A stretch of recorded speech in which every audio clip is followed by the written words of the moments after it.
we're starting. This is the first step. We're doing the axle. I'm now preparing the axle. We bought this axle, how long was it? Two? A year and a half ago. Oh. So this axle stayed in storage for a long time, and then it was moved to places, and it was pretty rusted. But even if it was brand new, it would need like a corrosive treatment, protection treatment. So I looked a little bit online, and it doesn't really take much to find out that a lot of people are going for the POR solution. It's called POR 15. It's a 3-step process. I used one of those abrasive pads that you put on an angle grinder, and I made this axle very shiny.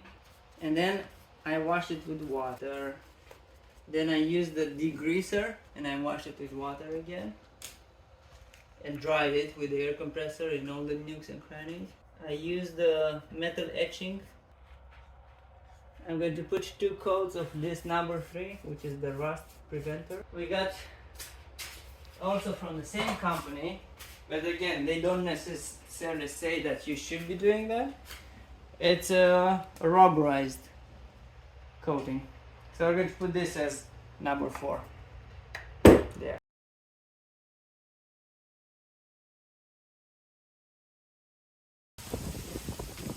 We've never seen the axle, right? So this is the axle all put together now. 2 big bolts will go here to hold down all the chassis of the trailer. So that's what I'm doing now, prototyping a little bit how this I-beam is going to go onto the axle.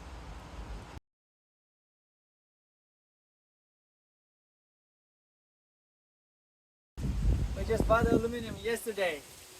This is $1,800 worth of aluminum, 6061. This is boat trailer I-beam, it's called. I've seen boat trailer made of this I-beam, and they're rated to 10,000 pounds. So in my very non-engineering studies, this should be more than enough. And now I'm going to cut a piece of it to model it exactly in SketchUp, to measure all its little bits and pieces, and then to make some test holes in it to put it on the axle.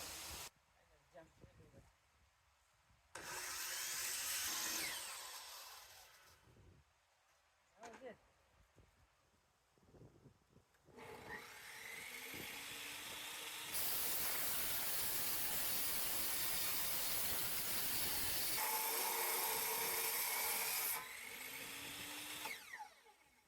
See, because of the curves in here, this did not fit perfectly in there. So that's what he's doing. He's making it fit perfectly inside the U channel, so there's no gaps or anything. We're drilling the main aluminum beam.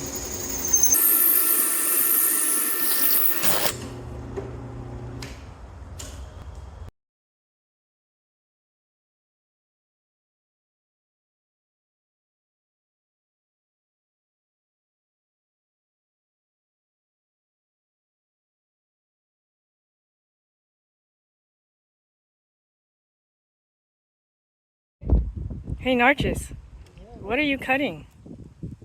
I'm cutting the tank for the trailer. Yay! Okay, let me get the goggles. Now I'm going to be done. Hey Narcis, what are you doing? I'm cutting the tongue, I told you again. But this is the take 2. Okay, cut it. If it's good? Mm-hmm. Haha! We have no electricity. Quadruple check, huh? Yeah.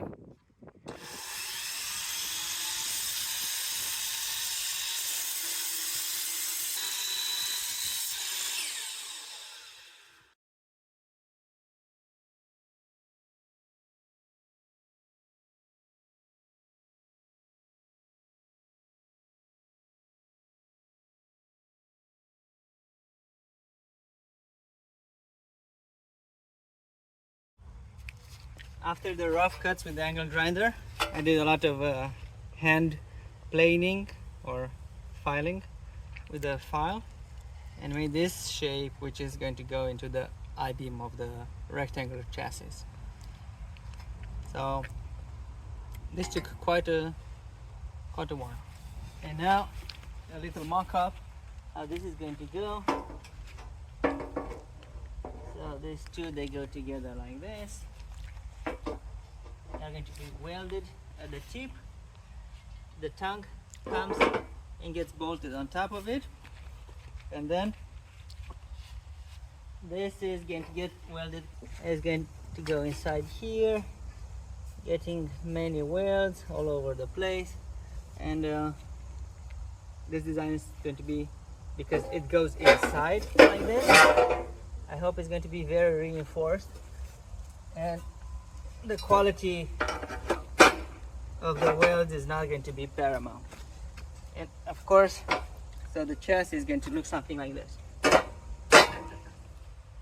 That means the tongue is continuous. It doesn't get disrupted or cut here as it goes under the RV.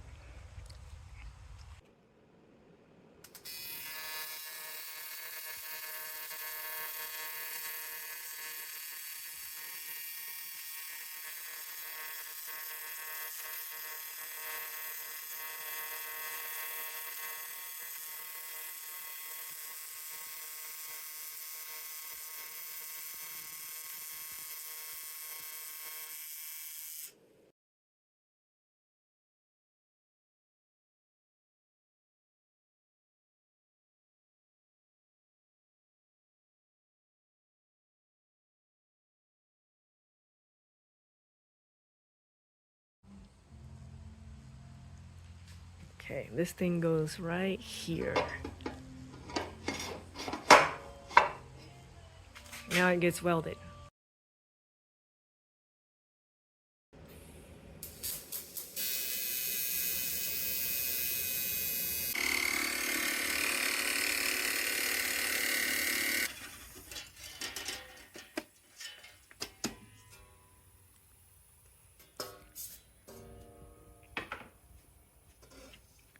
It was here.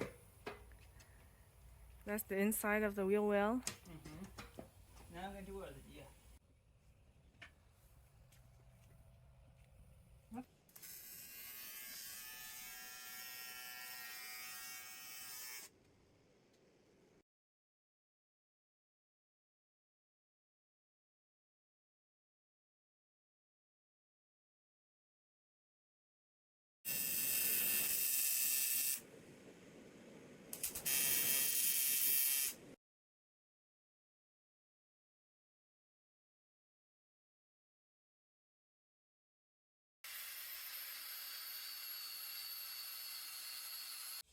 Wade told me to take this out and put it back. Yeah.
We haven't done this videos in many months, right? Mm-hmm. Yeah. Oh, let's start. So the chassis look like this. I guess the main development is that we have all this 2x5s placed everywhere around, and here this looks the same, but it's a bit special. So the jacks in the back will be mounted here. it's going to be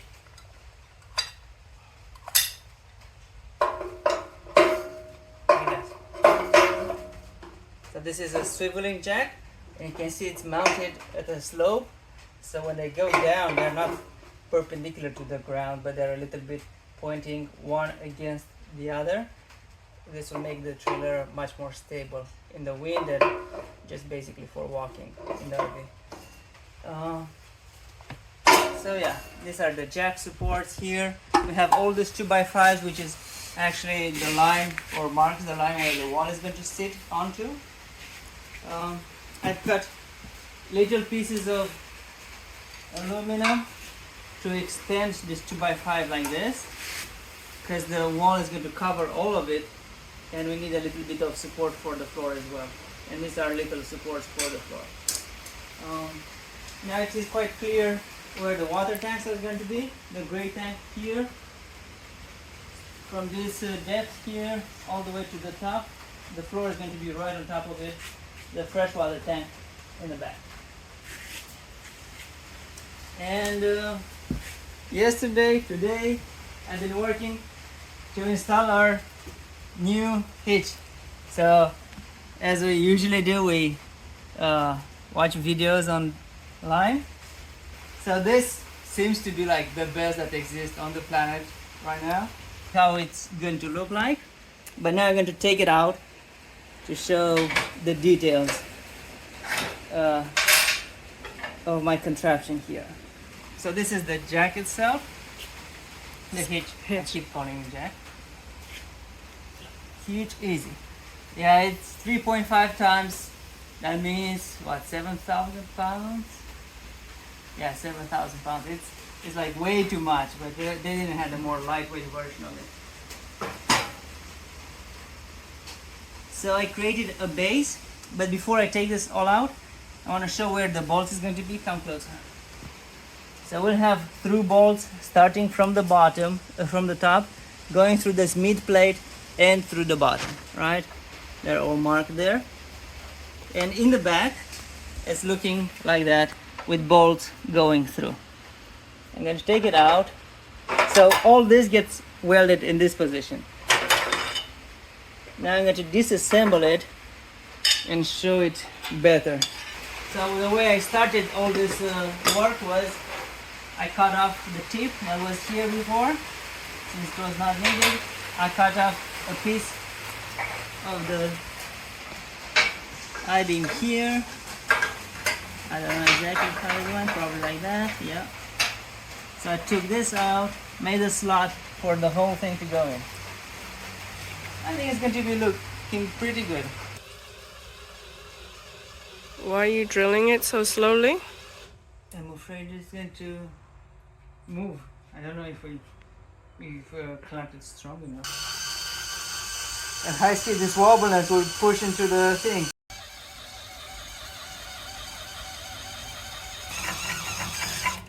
How much did it come off? A little bit.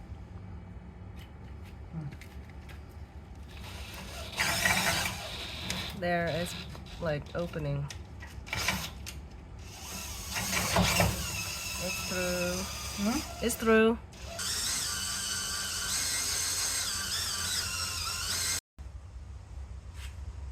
Now these are just to hold it in place while you do the other back one, right? Mm-hmm.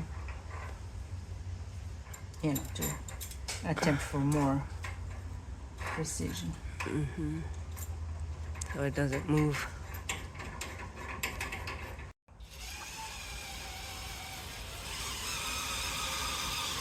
So an hour later, the last hole is about to go through.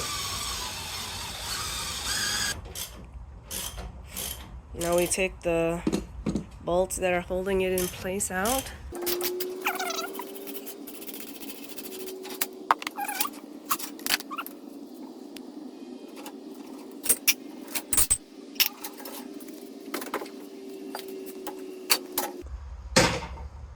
These were spacers, so it lifts it a little bit up, so it doesn't sit on the weld there.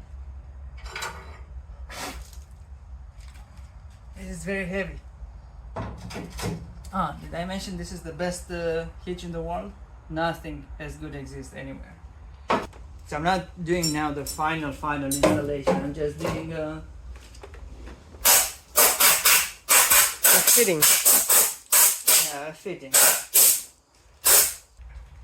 If we find better bolts, we will change it out. Initially, I wanted to be lazy and just mount this on top as it was in the drilling position. Okay.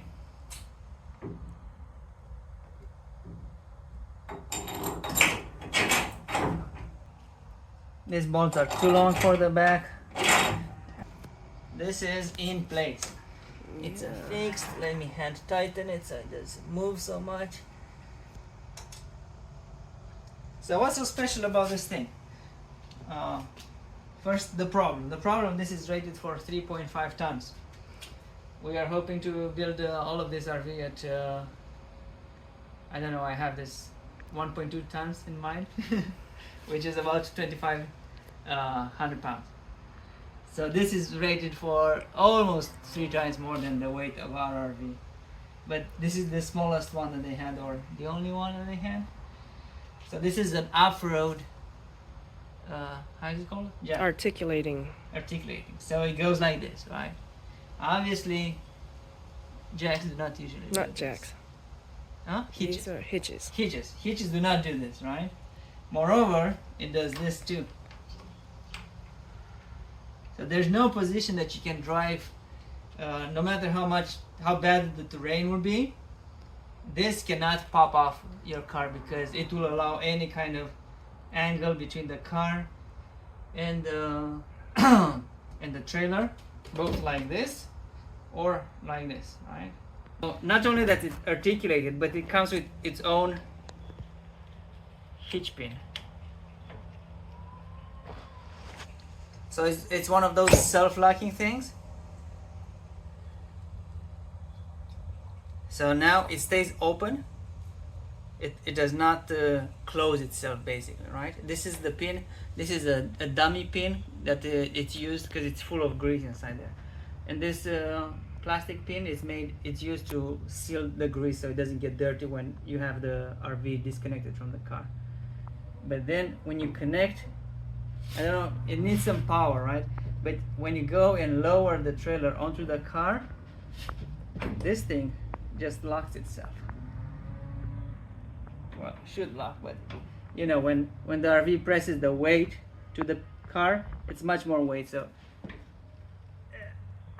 anyway, it should just pop like that by itself. And the side effect of this pin being different, unique, right, is that nobody can steal it. Unless you have this kind of hitch on your car, you cannot steal this trailer. Like, you don't need to lock anything. It has a locking mechanisms here, but you don't need to lock it because this cannot connect to any ordinary hitch pin on like regular cars. You cannot steal it, which is also pretty cool. The downside to that is no one else can tow you. Well, no, that's not the downside, because No? if we're towing, we're assuming we are there and we have the pin with us, right? Oh. And because we are in America and not in Europe, the hitch receiver has a quick disconnect, right? So you just take it off our car Mm-hmm. and give it to the tow guy, whomever that is. Yeah, true. So it's always with us. Good point.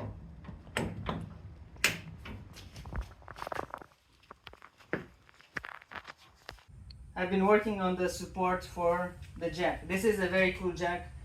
It's all aluminum, and they say it's waterproof. And it looks pretty sealed. I didn't open the bottom, but it feels really good, like very smooth. Its capacity is 1,600 pounds. We have, as I've showed, 2 more in the back, so all 3 of them, the plan is to like lift the RV up in the air. But this is the main one in the front. And I had to adapt it because this is one of those swiveling jacks that go like this, right? And usually people mount this kind of jack on the side, but I did not want to mount it on the side because I want things to be centered and level, and I didn't want this side to be more supported than the opposite side. I want it to be in the middle. In order to do that, I got rid of the swiveling system that it came with, and I'm mounting it on this bracket. So I made this bracket. It looks cool, I think, but it did take me a few hours to make it. But the result is really good. And I adjusted it so its mounting points, the mounting points of the jack are as low as possible, which puts the jack as high as possible. This is about the final height of this thing. This is all aluminum, very nice, with custom-made bracket. Just like this and like that. Can you see the bottom going down and up? Mm-hmm.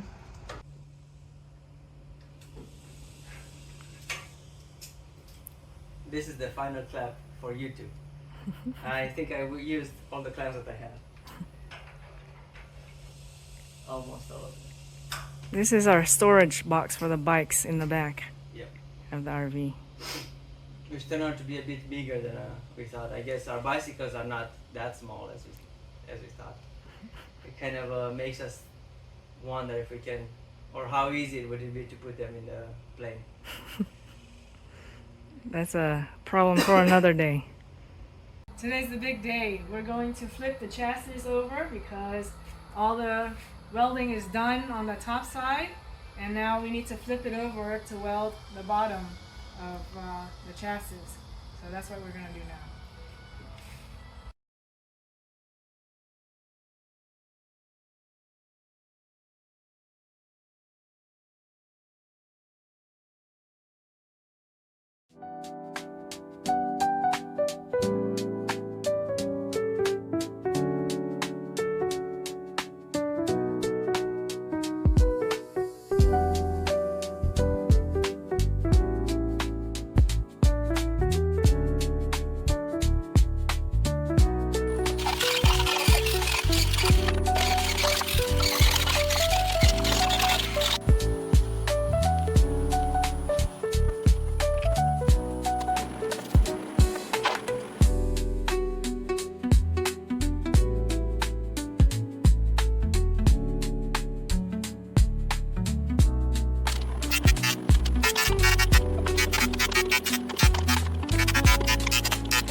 With the chassis flipped over, Narcis has made all the necessary welds onto it. These are to support insulation going on it later, so we can close it. And this is going to be our bathroom area, and this is the Webasto, our diesel heater.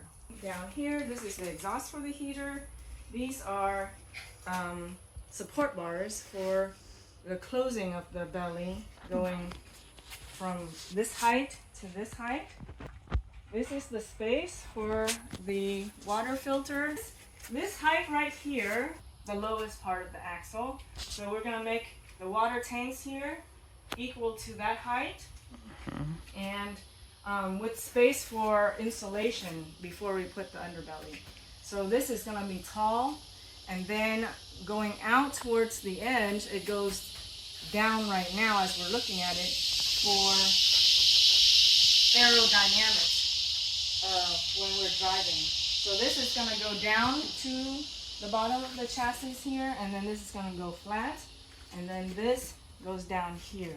Most of the work went right here and maybe right here on figuring out, see there's a difference in height right here, the angle of these things and how to put that. But also this bar is a safety bar kind of for when, in case we're driving and we hit something, this bar is gonna let us know that we've hit something, and it's gonna break off instead of going to hit something with this edge, which is where the water tank is gonna be. So we don't want to damage this edge with the water tanks in it. So this is like a breaker bar kind of. So this is very, very lightly welded. It can easily break off. Yeah. Well, not extremely easily, but it can break off. This is the drain for the gray tank. This here is from the Webasto exhaust. So this was a thing he made. Narcis made a support for it here. It's removable. This is gonna be screwed in later. This all comes apart so we can take the drain out to fix it or whatever we need to. It's all welded in place. You turn it like this and open the valve. All the water comes out, and then you close it again. And then this is to support the water tanks. Later, the water tanks are gonna go in here. We're gonna bolt it into the sides there. Coming back down here, we're closing. This is the wheel well. This is closing it off. So we have an enclosed area to keep the cold and dirt and everything out of the underbelly. Again, at an angle. So this is another safety bar for this end for when we're backing into stuff. If we were to hit something low, this would break off, and we would stop before it damages back. Hopefully it will break while creating a huge jolt into the RV that we can feel in the car as well. So the purpose is not to silently and easily brake, because then you have no warning. It has to brake, but also shake the RV quite badly so that you can feel it. Yes. And hopefully in this 1.5 foot distance, we're going to be able to stop and not hit the water tank. Now this is collapsible, squishable, supposed to do to make another huge jolt into the chassis that we can feel from the car, therefore letting us know that we've hit the ground with the edge of the RV. This is where our bike box is, right here. This is the bottom of it at an angle, so it's more aerodynamic. This is where the step is. The door is gonna go right here. This is upside down. Put your hand in it so it's visible that, okay. Yeah, so this is the step that we step on from the outside. Why is the step here. lowered from the level of the floor? Because we have an extra tall door. So basically, if the step were to be at the floor level, the interior height of the RV would have to be taller than we wanted it. We don't have to have a pull-out step. Also, this is where we're gonna put all our dirty, wet shoes and whatnot. We don't bring it inside to the floor of the RV. The step is 1 inch thick. It's heavily welded, for which reason it bended quite a lot. This is my worst piece of aluminum work. I can even see it in the video how it's bent, but it'll be fine. The idea is it had to be very strong and pretty thin. These ribs are reinforcing it while not allowing too much aluminum to be exposed to the cold. There'll be very thin insulation, which is that one. Show it. Yeah, show the thinness of it. Yeah. So only a single layer of that will go on top of this step. So I didn't want to have too much aluminum contact with the outside. These strips that we're using for insulation from Asdel, and we're gonna glue it to all the bottom aluminum pieces. That way, when we put the belly on it, the underbelly, it won't have contact with the metal. So the cold underbelly is not gonna transfer the cold to the chassis, which is going to go into the RV.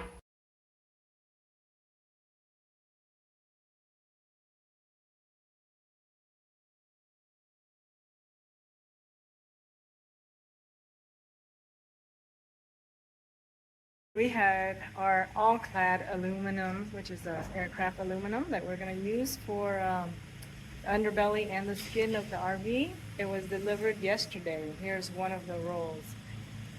We got 190 feet of it total, so hopefully that is enough. This is it's called all-clad. All-clad. 0.025 thickness aluminum skin for the whole RV. And we're going to do the underbelly and the drawers from the same material, because it was just easier to buy it in one big bulk.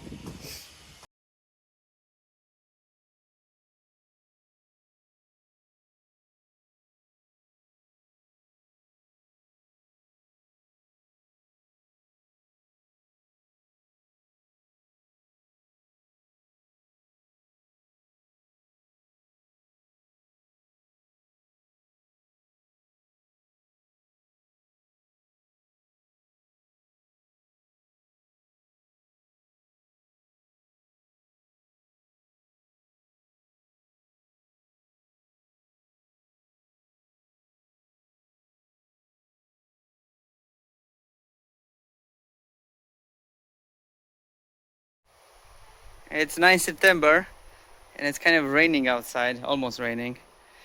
And everything is inside the bicycles. I'm working on the underbelly of the RV and everything here is a big mess. I barely have room to move around. I need to get to do some cleaning day one day. Soon, hopefully, some of this material will go away and there'll be more space.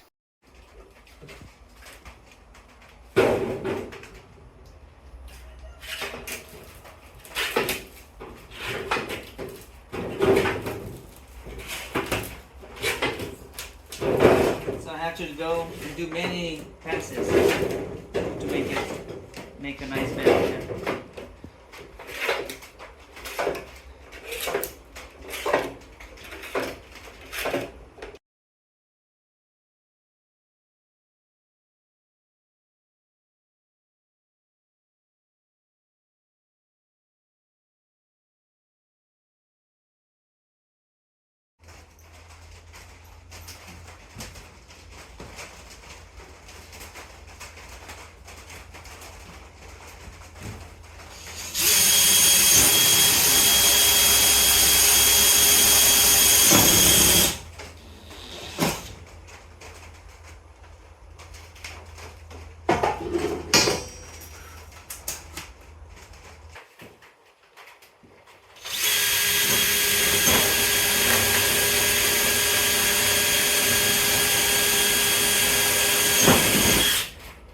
Give me, oh no, I have.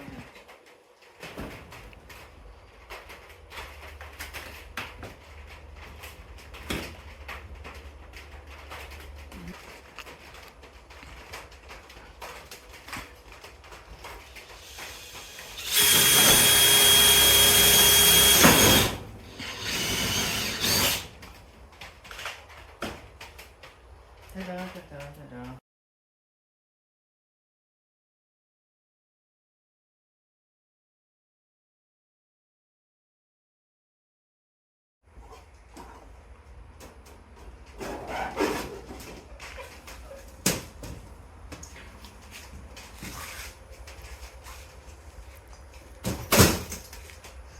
Yes. We cut, Narcis cut all the pieces for the underbelly. We cut them together. Well, kind of. We got them fitted and bent at the proper angles and everything for fitting together.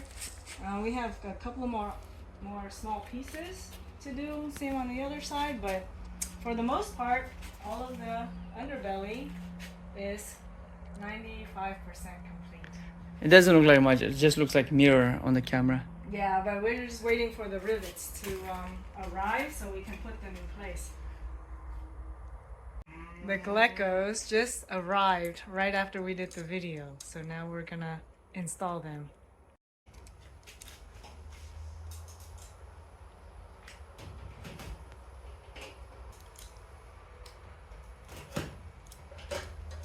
I've heard about them online. Oh. I didn't know they existed. So what's the difference between these and rivets? Well, if you build an airstream, you need to have this. These are temporary, that's the difference. Okay, so this is essentially what our underbelly is going to look like. Right now we have geckos in them, which are temporary rivets. Put them in place so we can drill the holes for the actual rivets. So we're waiting for the actual rivets to come, so we're not putting it all in right now. This is one of our removable panels. So you can see, this is where the water heater and some other pumps and things are going to go down there, so we need access to it. This is where our water filter is going to go. It's opening hatch, but this is not going to be removable. This is another huge removable panel for our water tanks. The gray and the freshwater tank's going to go in here underneath. This is where the drain is going to go. We're putting it here so we can measure and cut this to size. This is the back of the belly. Nothing is coming out of this. So after this, we're going to put the putty under it, and then to seal it, and then the actual rivets will hold it together, and we'll flip it back over, and this will never be seen again on video. So with Wade's help, we've put the tanks where they belong, both of them. They're not fully water tested yet, but now I'm working on a supporting frame made of aluminum. So this is the bottom now because the RV is upside down. So the tank will be supported on the bottom with an aluminum frame, and the tank will be glued with this kind of glue, which is Cycloflex 554. Will be glued to it, so because it's too thin to weld it or do anything like that, and the glue would also help spread the weight much more evenly and not have like pressure spots or places where there could be some rubbing, and this is very thin aluminum, it could easily make a hole. So now I'm working on making this frame. I just realized I wanted to put some reeve nuts here, but if I do put them, this is where the axle drops down, and I didn't really account for the thickness of the reeve nuts in this channel here where the axle is supposed to go. And if I put the reeve nuts, I'm not going to be able to put the axle back in. So I think I'll just put regular rivets, which are a bit more, have a more slim profile behind. That means in the future, if this water tanks have to be dropped down, the rivets here will have to be cut off with an angle grinder. But that's kind of it, not quite a big deal. That was actually my initial plan. Way's idea was to use the reeve nuts, and I liked it, and now realized it cannot be done. I'll make another clip when I have this frame ready. Look here, we have the aluminum tank for the gray water and the stainless steel for the clean water. It's all in place where it's gonna be. Now we're gonna take it out so we can flip the RV over. All right. 1, 2, 3.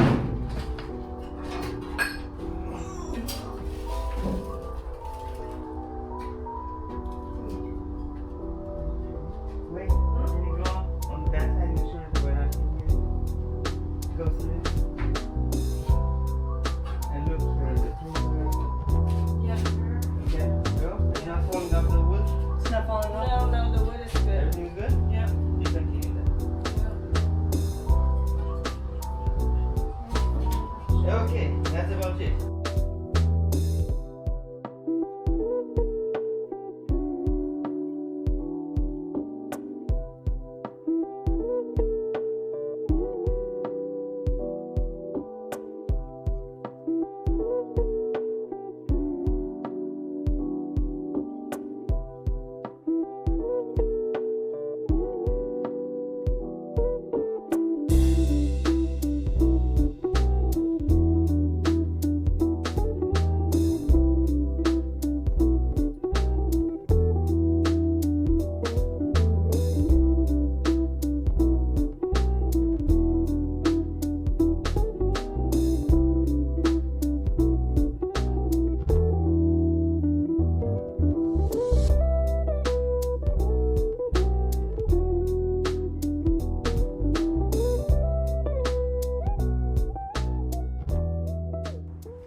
So the fenders are both installed now for good.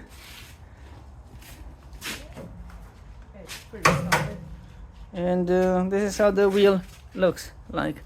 It's the first time the wheel and the fender go together. This configuration has never been set up before. Well, the wheel is going to go out again for many reasons, but we just wanted to take a first look how it looks like.